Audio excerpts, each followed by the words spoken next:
السلام علیکم، آپ دیکھ رہے ہو روایت ٹی وی۔ میں ہوں آپ کا ہوسٹ غلام رسول بحرانی۔ 16ویں اردو عالمی کانفرنس آرٹ کونسل میں شروع، جس میں کتابوں اور کھانے پینے کے اسٹائل موجود ہیں، جس میں کراچی اور کراچی کے عوام نے بڑی تعداد میں شرکت کی۔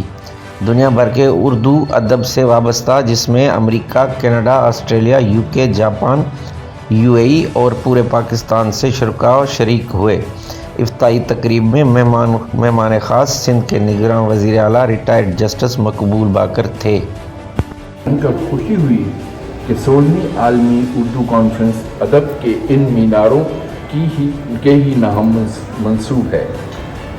مشاہیر ادب کو باوقار انداز میں نہ صرف یاد کیا جائے گا، بلکہ ان کی اعلیٰ علمی اور ادبی خدمات کو خراج تحسین کیا جائے گا۔ مجھے خوشی اس بات کی بھی ہے کہ 16ویں عالمی اردو کانفرنس میں پہلے کی طرح سندھی، پنجابی، بلوچی، پشتو، سرائکی اور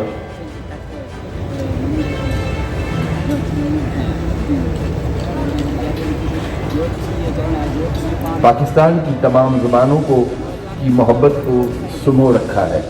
میں سمجھتا ہوں کہ عالمی اردو کانفرنس ہماری بلکہ پوری ملک کی ضرورت ہے، کیونکہ اس سے اہل علم و دانش، میڈیا، سماج، خصوصاً نوجوان نسل کے لیے مل بیٹھ کر ایک دوسرے کے ہم قدم ہونے، سیکھنے، سکھانے اور تہذیب و ثقافت میں نئی جہتیں اور معیار وضع کرنے کا موقع ملتا ہے۔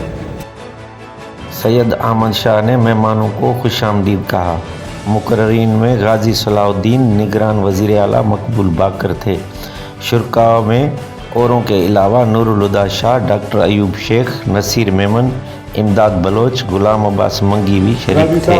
10 گھنٹے کی ٹریولنگ کر کے بیماری کی حالت میں جیسے یہ سب تشریف لائے، اور نور الہدیٰ شاہ اور منور صدر شہید اور مصطفیٰ قریشی اور غازی صاحب، ایوریج عمر ان کی 86 سال ہے، اور جسٹس صاحب یہ سارے کے سارے بس میں بیٹھ کے سکر گئے جس کا آپ نے افتتاح کیا تھا۔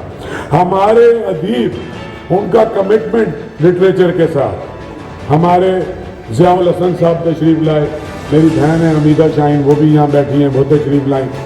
تو سکر نے اس ملک کے جو ایک نروز ہیں اس کی ڈائمنشن چینج کی ہے۔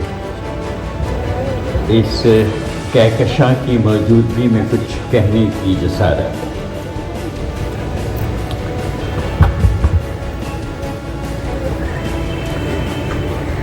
ادب ایک بے آب معاشرے کو کس طرح سیراب کرتا ہے، یہ میری اس گفتگو کا بنیادی نقطہ ہے، اور اس گفتگو کی حد تک میری نظر افسانوی ادب یعنی فکشن پر مرکوز ہے۔ کہنا یہ ہے کہ افسانوی ادب میں یہ قوت ہے، یہ صلاحیت ہے کہ وہ معاشرے کو زندہ رکھے، متحرک رکھے، لیکن شرط یہ ہے کہ پڑھے لکھے افراد کی ایک کثیر تعداد اس ادب کو پڑھتی ہے۔ یوں میں کتاب کی اہمیت کی بات کر رہا ہوں، مطالعے کے شوق اور اس کی عادت کی بات کر رہا ہوں۔ زبیدہ میں تو شاعرہ بھی ہیں، افسانہ نگار ہیں، اور 20 سال سے UK میں ہیں۔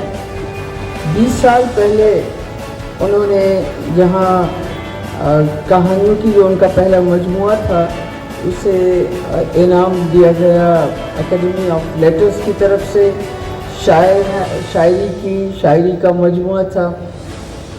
خاص بات یہ ہے جو ظاہر ہے کہ تعارف میں نہیں لکھی ہے مگر میں شیئر کرنا چاہوں گی کہ سماجی جبر سے پریشان ہو کر UK چلی گئیں بچوں کو لے کر، اور اپنی زندگی کے لیے انہوں نے بڑی جدوجہد کی۔ لیڈز یونیورسٹی سے انہوں نے جنرل اسٹڈیز میں PhD کیا، اور 20 سال تک کچھ بھی نہیں لکھا، اور جب لکھا تو انہوں نے جو خاص بات مجھے کہی کہ میں جب سندھی میں دوبارہ افسانے لکھنے بیٹھی تو میں اس ڈر سے بیٹھی کہ کہیں انگریزی میری ماں بولی کو کھا تو نہیں گئی۔ پاکستان کے اندر اردو، سندھی، بلوچی، سرائکی، پنجابی، پشتو کتابوں کے لکھنے والوں کو شیلڈ کیش انعامات دیے گئے۔ سلسلہ شروع ہو چکا ہے اور یہ کنٹینیو ہے، لیکن اس کے اندر جو ہے خاص بات یہ ہے کہ اب اس کے اندر ایک پھیلاؤ نظر آتا ہے۔ اب یہ کراچی سے نکل کر کے یہ جو ہے کلچرل جو ہے ایونٹ جو ہے وہ پورے شہر میں، پورے ملک میں جو ہے وہ ہوتا جا رہا ہے، اور یہ اس کی خوبصورتی ہے۔ اچھا، ایسا کیوں ہو رہا ہے؟ وہ شعوری طور پہ یا غیر شعوری طور پر جتنا ہمارے کلچرل فیبرک کو ڈیمیج کیا گیا ہے، اس کے ریئیکشن میں آج جو ہے تمام ایون یہ کہ پچھلے سال جو ہے میں نے پورے جو ہے شہروں کا چکر لگایا تھا، اور اس میں تربت میں گیا، میں تربت میں مارکیٹ الاعلیٰ سیل ہوئی۔ عالمی کانفرنس میں آئے ہیں جی، 16ویں اردو عالمی کانفرنس آپ نے کس طرح پائی؟ سر 16ویں اردو عالمی جو یہاں پہ پروگرام چل رہا ہے صحیح ہے، ماشاءاللہ بہت بہترین ہے، کتابیں بھی ہیں ماشاءاللہ، بہت سارے کارکن بھی یہاں پہ موجود ہیں ماشاءاللہ سے پڑھ رہے ہیں۔ وہاں پہ ہمارے جو کچھ لوگ ہیں، کچھ چیزیں بک رہی ہیں وہاں پہ ماشاءاللہ، بہت اچھا ماحول بنا ہوا ہے یہاں پہ، لوگ بھی بہت انٹرسٹنگ چل رہے ہیں، ہمیں بھی مزہ آ رہا ہے چل کے۔